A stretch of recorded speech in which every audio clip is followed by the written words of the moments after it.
بسم الله الحمد لله والصلاة والسلام على سيدنا رسول الله وعلى آله وصحبه ومن والاه.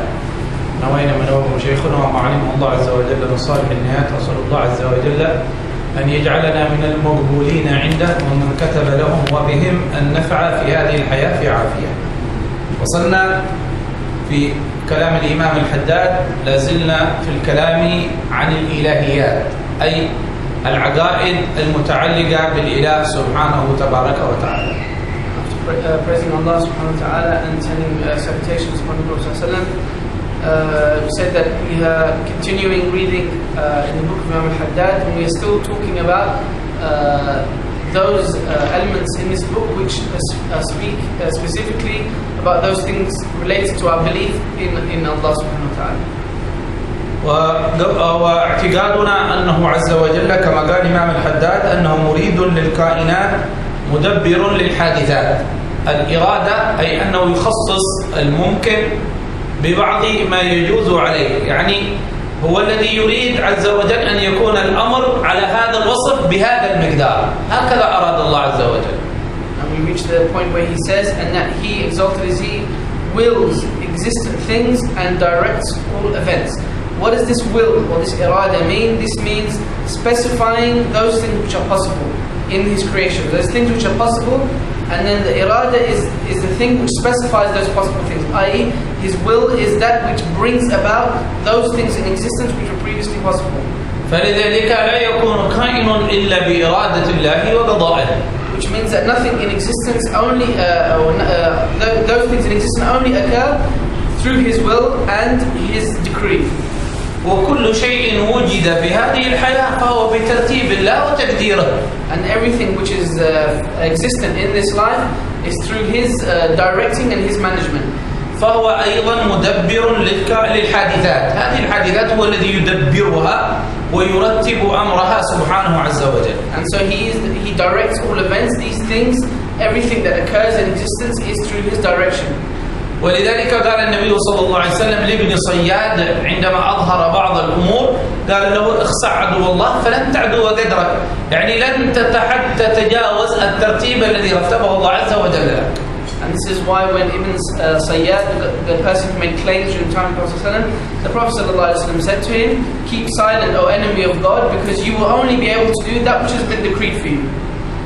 فكل الفتن في هذه الحياة تخاطب بهذا المعنى، لن تعدو قدرها، لها وقت ولها زمن ولها كيفية رتبها الله عز وجل ولن تتخطاها. And so every tribulation and every trial in this life, we should approach it with the same thing, i.e. you will not transgress more than that which you have been decreed to do. i.e. everything has been directed and everything will only go according to that which Allah has planned. وكل شيء أوجده الله في هذا الوجود له وقت وله زمن وله حد محدود. And everything in this that happens in this world, that it has a specific time in which it will happen, and it has a specific course that it will run. ونحن نعتقد أنه لا يكون كائن من خير أو شر أو نفع أو ضر إلا بقضائه ومشيئته. And that we believe that nothing may exist, neither good nor evil, beneficial or harmful, except by his decree and will. له في ذلك حكم كثيرة. He has many wisdoms in this. منافعها ترجع إلى من آمن بالخالق عز وجل. Its benefits return to those that believe in the Creator عز وجل. ولذلك قال صلى الله عليه وسلم عجبا لأمر المؤمن شأنه كله خير. This is why the Prophet صلى الله عليه وسلم said the affair of the believer is wondrous. All of it is good. إن أصابته سرة شكر فكان خير له. If goodness afflicts him, then he thanks God, and this is good for him. وإن أصابته ضر صبر فكان خيرا له. And if some harm afflicts him, then he is patient, and this is also good for him. وذلك ليس إلا للمؤمن. And this is only for the believer. ولماذا خص المؤمن دون غيره؟ And why has the believer been specified rather than anyone else? لأنه هو أحسن من شكر الخالق من المخلوقات. Because he is the best one who thanks the creator from amongst the creation. إذ أنه أقر واعترف بأحقية ومالكية الخالق جل في علاه. Because he has admitted and has submitted himself to the ownership of the creator عز وجل. أما غيره فالكفار لم يقروا للخالق وهم في أرضه وينعمون بنعمته ولا يقروا للخالق بخالقيته. As for the disbelievers, despite the fact that they enjoy the benefits and the blessings that God has granted them, they do not submit to the fact that He is their creator. وأما المخلوقات الأخرى كالحيوانات فهذه لم يرتب الله عز وجل فيها المدركات التي عند الإنسان. As for the animals and other such creations, that they do not have the perception that the human being does. إذن فما شاء الله كان وما لم يشاء لم يكن. Then whatever He wills, whatever He wills occurs, and whatever He does not is not.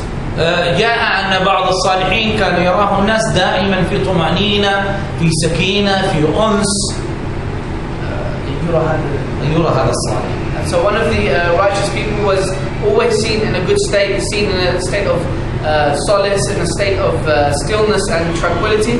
فسئل عن سر ذلك فقال سكن باطني إلى ما شاء الله كان وما لم يشاء لم يكن. So he was asked about this and he said the reason is because my heart is tranquil with the fact that whatever He wills is and whatever He does not is not. وهذه العقيدة التي رسخها فينا رسول الله صلى الله عليه وسلم. And this is the belief that the Prophet صلى الله عليه وسلم made firm in our hearts. وأمرنا أن نكررها صباحا ومساء. And he ordered us to repeat this in the morning and in the evening.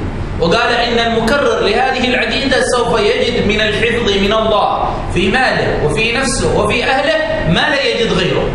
And that he told us that whoever continuously recites this dhikr and this aqidah, that he will find protection in his wealth, in himself and in his family, that which no one else will find. فقد جاء أنه صلى الله عليه وسلم علمنا اللهم أنت ربي لا إله إلا أنت عليك توكلت وأنت رب العرش العظيم ما شاء الله كان وما لم يشاء لم يكن إلى آخر الدعاء. قال من قال ذلك لم يصبه مكروه في أهله ولا ماله ولا ولده ولا نفسه. And so it is common tradition that the Prophet ﷺ said that whoever makes this invocation, that no harm will come to him, his wealth, himself or his family.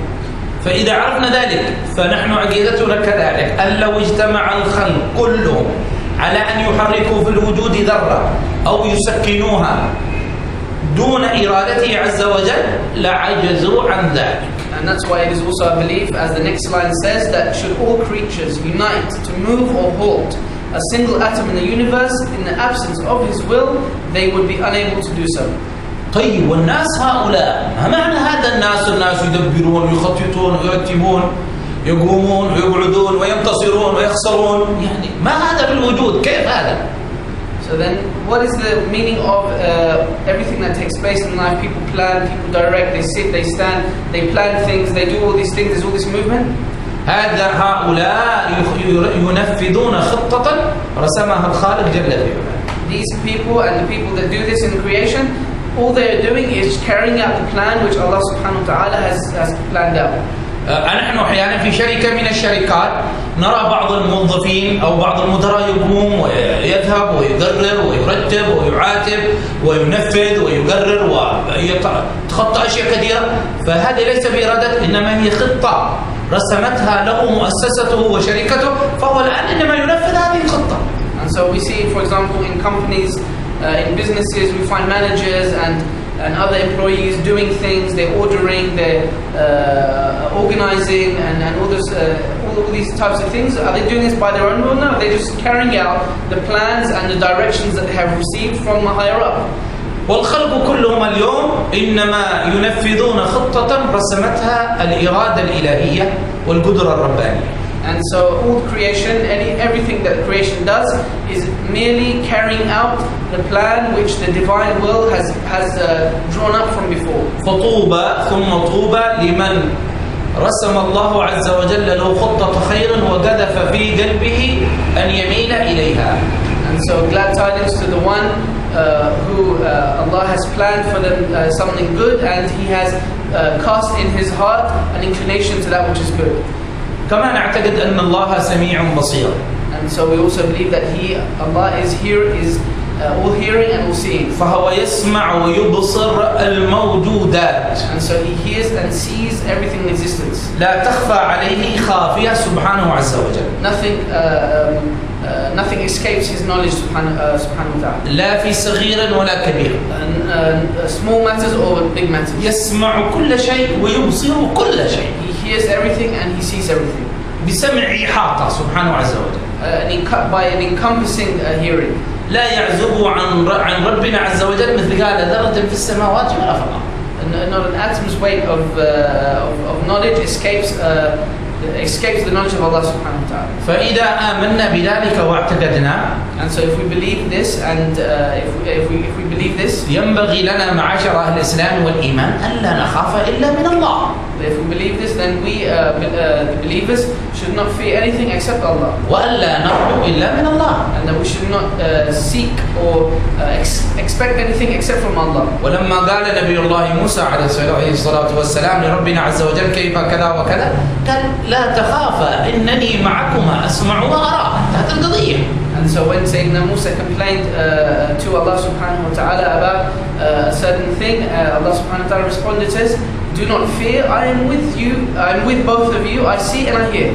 ولذلك لما وقف أمام البحر وكان فرعون وجنوده خلفه قال أصحابه إننا مدركون قال كلا إن معي ربي سيهدين. الله يسمع ويرى ما نحن فيه الآن هو سيهدينا. And so this is why when Sayyidina Musa and his followers did reach they only had the sea in front of them, and Fir'aun and his army were behind him, and they said, oh look, that's it. Our game's up, we've been caught up. He said, no, my Lord, He sees me and He hears me and He will guide me. ففلق الله له البحر. And so Allah opened the sea up for him. ورسول الله صلى الله عليه وسلم لما كان المشركون فوقه في هجرته بكى أبو بكر فقال له رسول الله لا تحزن إن الله معنا. And so when the Prophet sallallahu alaihi wasallam also was carrying out his hijrah and his emigration, and when the disbelievers had come to the cave that they were hiding in, and Sayyidina Abu Bakr began crying and he was sad, the Prophet sallallahu alaihi wasallam said to him, do not be sad, Allah is with us. فمن استغرقت هذه العقيدة كيانة ستجده دائما مطمئنا ساكنا. And so whoever's inner soul has been completely enveloped in this belief, we will find that he will constantly be in a state of tranquility and peace. سيقوم بالأمور كما طلبها الخالق جل في علاه امتثالا لأمره لأنه معتمدا عليها. And so whenever he does anything, we will find that he does this out of an obedience to Allah subhanahu wa ta'ala, not out of reliance upon those things. كما نؤمن أنه عز وجل متكلم. As we believe that Allah subhanahu wa ta'ala speaks. متكلم بكلام قديم أزلي. That He speaks a speech that is pre-existent. هو بهذا الكلام آمر ناهي. And that through the speech He commands and He prohibits. واعد متوعد. That He gives a promise and that He gives threats. هذا الكلام ليس بحرف ولا صوت. And the speech of God does not have is not through letters nor through sound. ولا يشبه كلام الآدميين. And does not resemble the speech of human beings. ولا هو بتبطيع كلامنا. And it is not through it is not like the syllables with which we speak. ولا تدخله حركات البناء والإعراب. And so things such as grammatical things do not enter his speech. بل هو كلام من صفة الخالق مقدسا بقداسة الصفة التي لا تشبه كلام المخلوقين. Rather, his speech is the speech of an eternal Lord, and it does not resemble the speech of His creation. ونؤمن بأن القرآن العظيم كلامه عز وجل. And that we believe that the mighty Quran is from His speech عز وجل. أي أنه مدلول كلامه. i.e. that it is an explanation or an indication of His speech. فنحن إذا قلنا كلمة نار. So if we say, for example, the word fire. لماذا لا يحترق اللسان؟ Why does the word fire do not burn our tongue? لو قلنا نار نار نار لماذا لا يحترق اللسان؟ هذا نار نار. If we keep saying the word fire, fire, fire, why does it not burn our tongue? الذي يحرق مدلول هذه الكلمة وليس ذات الكلمة. That which burns is the thing which this word refers to, not the word itself. فهذا القرآن مدلول كلام الله. So the Quran refers or is a manifestation of the speech of God. ولكن يطلق عليه شرعا ولغة أنه كلام الله. However, legally speaking and also linguistically, we still refer to it as the speech of Allah. ولذلك قال الإمام الحداد وأن القرآن العظيم كلامه القديم. And this is why Imam al-Haddad said, and that the mighty Quran is his beginninglessly eternal speech. وكتابه المنزل على نبيه ورسوله محمد صلى الله عليه وسلم. And that it is his book which he sent down upon his messenger, the Prophet Muhammad صلى الله عليه وسلم. يحفظ في الذهن. It is memorized in the mind. ويتلى بالألسنة. And it is recited by the tongues. ويكون بين دفتي المصاحف الكريمة. And it exists between the two the covers of a mushaf. ونسمي هذه الثلاثة كلها نسميها كلام الله. And all of these three things we still call the speech of Allah. ونؤمن بأنه عز وجل الخالق لكل شيء. And we believe that He, glorious is He, is creator of all things. كما قال عن نفسه الله خالق كل شيء. As He said about Himself, Allah is the creator of all things. وهو الرازق له سبحانه تبارك وتعالى. And that He is the provider of all these things سبحانه وتعالى. المخلوقات لا تملك لنفسها نفعا. The creation do not own for themselves any benefit. ولا تدفع عن نفسها ضرا. Nor can they ward off any harm from themselves. وإنما الخالق هو الذي يسير لها الأمر. And in fact, it is just the creator who planned all of these things for them. وهي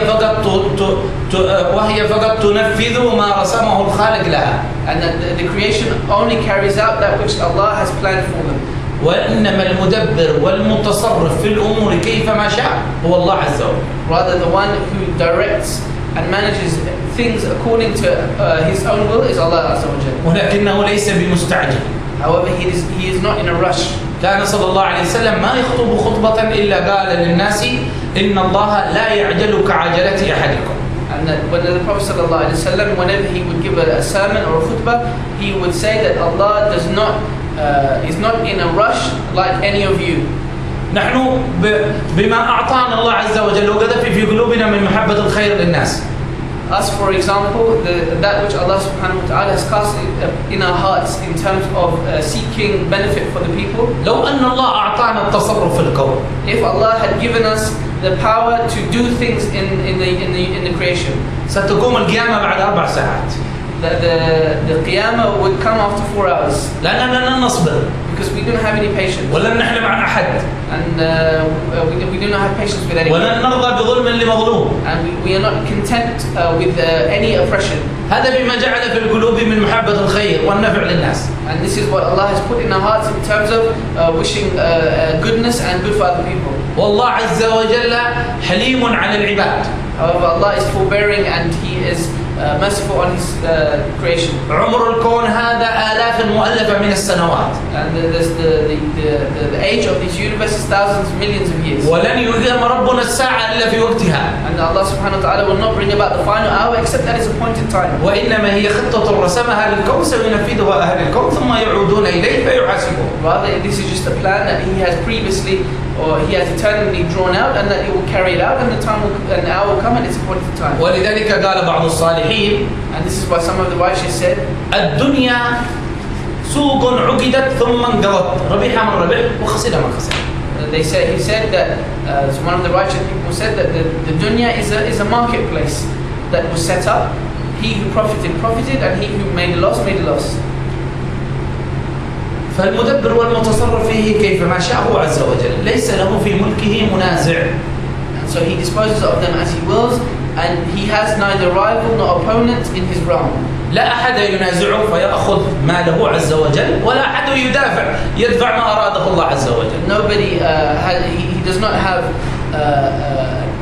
opponents, if we like, complainant, such that he's able to take from Allah subhanahu wa ta'ala, and nor is there anyone who can ward off anything Allah has planned in His realm. يعطي من يشاء. He gives to whomsoever He wills. ويمنع من يشاء. And withholds from whoever He wills. ليس بيد الخلق العطاء ولا المنع. That giving and taking is not in the power of the creation. وإنما نحن نفرح ممن أعطانا. rather we are happy from the person who gives us, ونستاء ممن منعنا and we find we get upset from someone who لأحد أمرين. because of one or two things. أما قوي الإيمان فينا فلأنه الله أجرى هذا على يد هذا فلذلك يقيم عبودية بهذا المعنى. Firstly, for the one who has a strong faith, then he sees the fact that this person, that this giving or the withholding is through the power of Allah subhanahu wa ta'ala, and so out of his servitude to Allah subhanahu wa ta'ala, he shows his happiness or the fact that he's upset. وأما الغافل فلأنه يشهد العطاء والمنع من الناس As for the one who is ويغفل عن أن الحقيقة هو الله. And as for the heedless person, then he becomes happy or upset at this withholding and giving because he believes that those people actually have the power to do that, and he's heedless of the fact that the power is in fact the hand of Allah. وهذه العقيدة العظمى. And this is the great عقيدة. يرسخها فينا رسول الله صلى الله عليه وسلم في كثير من الأذكار. The Prophet صلى الله عليه وسلم makes it firm in our hearts through many أذكار. ولعلكم تذكرون في الدرس الماضي قلت لكم إن كثير من العقائد سوف ترسخ في قلوب أهل الإسلام عبر الأذكار إذا فهموا معانيها. And then perhaps you remember from the previous lesson we mentioned that many beliefs will only become firm in people's hearts if they constantly ponder upon some of the adhkar from the Prophet ﷺ and really ponder their meanings. ففي القنوت نحن نقول لا مانع لما أعطيت ولا معطي لما منعت. And so in qunut, for example, we say that there is no withholder from what you have given and there's no giver to that which you have withheld. وفي بعض دعوات التشهد الواردة فيها لا مانع لما أعطيت ولا معطي لما منعت. And in some of the narrations which are recited in the tashahhud, again we have the dhikr which says that there is no provider for that which Allah has given, He has withheld, and there's no withholder for that which He has given. وفي الأذكار نحن بعد سورة الأذكار المأثورة عن الصالحين بعد سورة الواقعة نقول فنبتلى بذم من منعنا ونشتغل بحمد من أعطانا وأنت من وراء ذلك كله أهل العطاء والمنع. ولكن نحن لغفلتنا من منعنا اشتغلنا بذمه ومن أعطانا اشتغلنا بالثناء عليه ولا هذا مالك. And so in some of the dua that we have received from some of the righteous after Surah Al-Waqi'ah, there's a part in which it says that we have been afflicted with speaking or with blaming those people that keep withhold from us, and praising those that give to us. And then it says, and you, O Allah, are behind all that anyway. So we have been afflicted by just looking at the creation and not knowing that in fact it is Allah who is behind all of this. ويغفر لمن يشاء ويعذب من يشاء. And He forgives whomsoever He wills and punishes whomsoever He wills. ومما شاءت حكمته أن يغفر للمؤمنين ويعذب الكافرين. And then from amongst of that which He has willed, that He will forgive the believers and that He will punish the disbelievers. ليس إلزاما عليه ولكن هكذا اقتضت حكمته. This is not something which is incumbent upon Him. This is not something that He is forced to do. Rather, this is what His wisdom has willed. إنما الإلزام يكون من إله مثله ممكن يحاكمه ويعاتبه ولا أحد غيره إله. The only person that could oblige him is if there was a God above him or God similar to him. So Allah subhanahu wa ta'ala, no one obligates him to do anything. أما هو عز وجل فالخلق كلهم مخلوقاته وعبيده ويفعل به ما يشاء. As for Him subhanahu wa ta'ala, then all of creation are His servants, are His creation. He can do whatever He wills to them. ولكن شاءت حكمته أن يثيب الطائعين ويعاقب العاصين. However, His wisdom directed that He will reward those that are obedient to Him and that He will punish those that are disobedient to Him. وبهذا وعد في كتابه. And this He has promised us of in His book. وهو لا يخلف الميعاد. And He does not break His promise. وأخبرنا عز وجل في كتابه بأن المؤمنين سيقولون يوم القيامة الحمد لله الذي صدقنا وعده. هذا الذي سينجز أصلا. And He has told us in His book that on the day of judgment that when hereafter the believers will say all praise is due to Allah, the one who was truthful of His promise. This is what Allah has promised us of.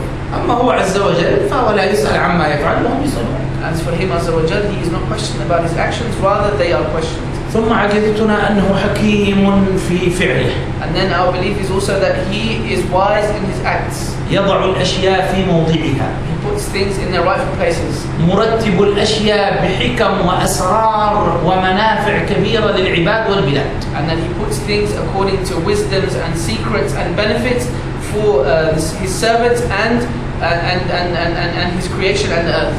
بعضها يعرفها الخاص والعام. عامة كل الناس يعرفون هذه رتبها أمور بحكمته عز وجل كالشمس والقمر والبحار والأنهار والجبال، رتبها لحكم عظيمة جدا كل الناس يعرفون ذلك. Some of these secrets everyone knows, the elect and the laity, everybody knows the secrets of these things, such as for example the benefit of the sun, the moon, the earth, the seas, the rivers and mountains. All of these things, everybody knows the benefits of these things. بعض الحكم لا يعرفها إلا الأفذال. Some wisdoms, however, only the elect know the secrets behind them. ربما غابت حتى عن الأبطال. That even some great people do not know the meanings of these things. كحكمة النبي صلى الله عليه وسلم بأمر الله له أن يعقد الصلح الذي عقده بين الكفار وبين المسلمين في صلح الحديبية. For example, the treaty or the truce that the Prophet صلى الله عليه وسلم concluded with the disbelievers at Hudaybiyah. خفيت أحكام ودقائق هذا الصلح حتى على الكبار أمثال سيدنا عمر بن الخطاب. That the wisdom and the secret behind this truce was something that even some great companions such as Umar ibn Khattab didn't realize. وجاء يراجع النبي صلى الله عليه وسلم أكثر من مرة. And then he came to the Prophet صلى الله عليه وسلم asking him behind the reason for this more than one time. وذهب يراجع أبا بكر لكي يراجع رسول الله صلى الله عليه وسلم. And he even went to Sayyidina Abu Bakr, so that Sayyidina Abu Bakr would go to the Prophet صلى الله عليه وسلم. خفيت عليه الأحكام ثم اتضحت له وضوح الشمس برابعة النهار. And then, the wisdom behind this was not clear to him. Then, after a certain time, it became clear to him like the clearness of the day. وبعض أسرار هذا الكون في حكمة الله عز وجل لن يطلع عليها أحد إلا يوم القيامة. There are some wisdoms and secrets in this universe. They will not become clear until the day of judgment. وبعضها لن يطلع عليها أحد حتى يوم القيامة. And some of these things, nobody will come to know them even on the day of judgment. يبقى الخالق خالق منفردا بالألوهية سبحانه عز وجل. So the Creator will remain as a Creator, alone in His greatness and His sublimeness. فهو حكيم في فعله. And so He is wise in His actions. وعدل في قضائه. And He's just in His decrees. يضع الأمور في مواضعها الحقيقية. And that He puts things in their rightful places. لا يتصور منه ظلم ولا جور. No injustice or tyranny can be imaginable on His part. ولا يجب عليه لأحد حق. And that no one has any rights over Him. قضية الظلم والجور هذه في شؤون العباد. Injustice and tyranny, these are things related specifically to the affairs of the creation. ما هو الظلم؟ أن يتعدى الإنسان حق الآخرين. What is injustice? It is that somebody transgresses the rights of others. وما هو الجور؟ أن يأخذ الإنسان حق الآخرين. What is tyranny? It is that someone takes the rights of others. من هذا الآخر المالك مع الله؟ لا أحد. Who is an owner? Who actually owns besides Allah? Nobody. من هو الخالق مع الله؟ لا أحد. Who is a creator besides Allah? Nobody. لا شريك له في ملكه. There is no partner in His dominion. ولا شريك له في كونه. And there is no partner in His creation. ولا شريك له في أفعاله. And there is no partner in His actions. لذلك قضية الظلم والجور لا تأتي نحوه. And that's why the issue of injustice and tyranny is not directed to Him. ومعنى قول النبي صلى الله عليه وسلم عن الله عز وجل إني حرمت الظلم على نفسي. And the meaning of the Hadith Qudsi, when the Prophet ﷺ narrates from Allah, when he says that I have forbidden tyranny upon myself. أي إني اتصفت بألا أترك مظلمة أحد عند أحد. And that means that I will not leave any injustice that someone has done to someone else except that I've rectified it. ولا عقوبة من أريد أن أعوق عاقبة. And that I will not leave the punishment of he who I decided that I've punished. ولا ثواب من عمل صالحا. And that I will not withhold the reward of anyone who has done righteous actions. أما شيء واجب عليه فلا يجب على الإله شيء. As for anything that is actually incumbent upon him, there is nothing obligatory upon him subhanahu wa ta'ala. ولو أنه سبحانه تبارك وتعالى هذا من حيث التصور العقلي. And that now something that he's talking about is just in terms of rational conception. لو أنه أهلك جميع خلقه في طرفة عين لم يكن بذلك جائرا عليهم. And should he, glorious is he, destroy all creatures in the blink of an eye, he would be neither unjust nor tyrannous to them. ولا ظالما لهم. And then he would not be tyrannous to them. فإنهم عبيده. For they are his dominion and his slaves. وله أن يفعل في ملكه ما يشاء. And he has the right to do as he pleases in his dominion. وما ربك بظلام للعبيد لا يظلم أحد سبحانه وتعالى. And your Lord is not a tyrant to his slaves. إنما يثيب أهل الطاعات فضلا وكرما. He rewards his slaves for obeying him out of grace and generosity. ويعاقبهم على المعاصي حكمة وعدلا. And he punishes them when they rebel out of his wisdom and justice. وطاعته واجبة. And to obey him is an obligation. بإيجاب ذلك على ألسنة أنبيائه ورسله. Upon his bondmen through the speech of his prophets. والمعنى من ذلك. And what does this mean? أنه لا طاعة إلا بمجيء الرسل. And that there is no such thing as obedience except by the coming of the messengers. كما قال عز وجل وما كنا معذبين حتى نبعث رسولا. And as Allah Azza wa Jal has said in the Quran that we do not punish anyone except until we send messengers. ومن هنا أخذ أهل السنة والجماعة الأشاعرة أن الناس قبل الفترة قبل أن يأتي الرسل لا تكليف عليهم.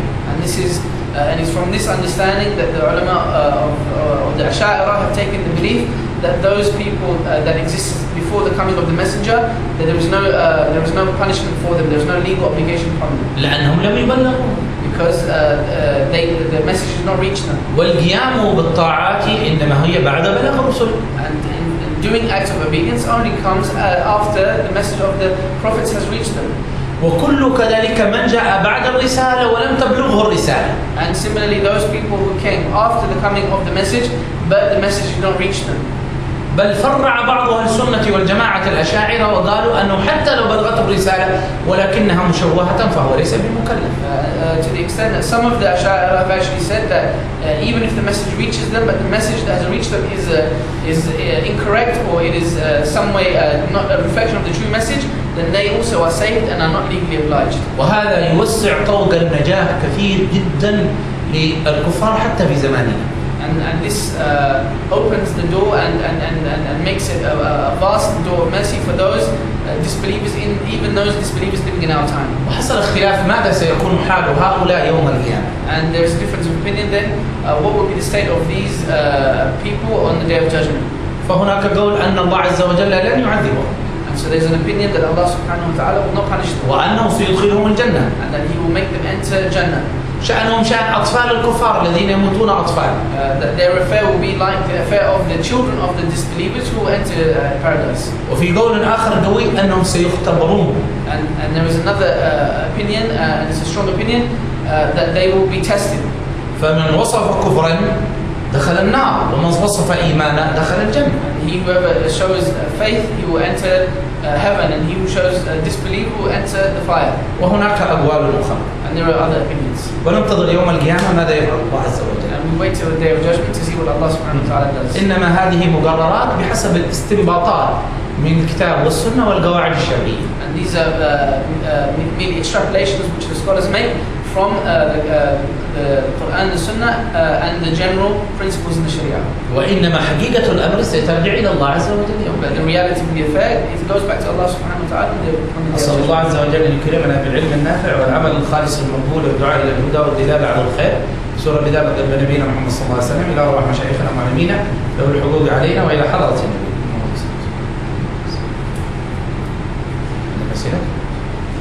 المرة الماضية ما عاد أجبنا. ما عاد كملنا حق المرة الماضية. خلاص عاد فيها المرة الماضية أسئلة مهمة.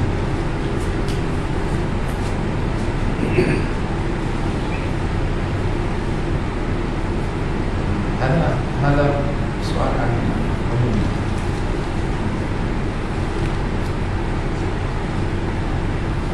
نعم هذا من في الدرس. كيف نوفق بين التخطيط لأنفسنا وفي الحياة ووضع المخططات والبرامج وبين إيماننا بأن الله هو الذي يدبر الأمور. So there's a question related to something that we covered. How do we understand or weigh up the fact that we ourselves have to plan and do things in our life, and the fact that we believe that Allah subhanahu wa ta'ala is the one who has already planned things. أولا لابد أن نعرف أننا لا نطلع على إرادة الله. Firstly, we should know that we have no recourse to know the will of Allah. فلذلك نحن نقوم باختيار الأحسن والأفضل والأقرب إلى الله عز وجل ونمضي فيه. And that's why it is incumbent upon us to choose that which is more beloved and closer to Allah subhanahu wa ta'ala, and then we go with that. مؤمنين بأنه إن كانت إرادة الله اقتضت ذلك فسيمضي الأمر ونحن مثابون وما رتبناه سيحصل. Believing that if that is in concordance with the will of Allah subhanahu wa ta'ala, then that we will be given success to do that, and that we'll be able to finish that course. وأنه إذا لم تقتضي الإرادة ذلك فإن هذا الأمر لا يحصل ولكننا مثابون على امتثال الأمر. And that if the will of Allah has decided that this is not going to happen, that it will not happen, but knowing that we will be rewarded for the plan and the intention of doing that thing. والأمر الآخر, and the other thing, أننا نقوم بجريان الأسباب وترتيب الأمور على أحسن معاني الدقة. And that we should strive to carry out the means in existence and the means that are in our power with excellence and precision. بحال لو نظر الناظر إلينا يرى أننا كأننا لا نستشعر إلا ذلك الشيء. To the extent that if someone was to see us doing that thing, that they would think that we do not feel anything or do not perceive anything except that thing that we're doing. ولكن بقلب يعلم أنه لا يكون قضاء إلا بقضائه عز وجل. But with a heart that believes that nothing is decreed and nothing will happen except through the decree of Allah subhanahu wa ta'ala. وإنما القيام بهذه الدقة على هذا الوصف إنما هو امتثال لأمره الذي أمرنا بإجراء الأسباب وفق ما رتبه الحق عز وجل في الكون. And that we are only doing that thing with such great planning and precision because that is what He subhanahu wa ta'ala has commanded us to do, and that we do things with precision and excellence. والله أعلم.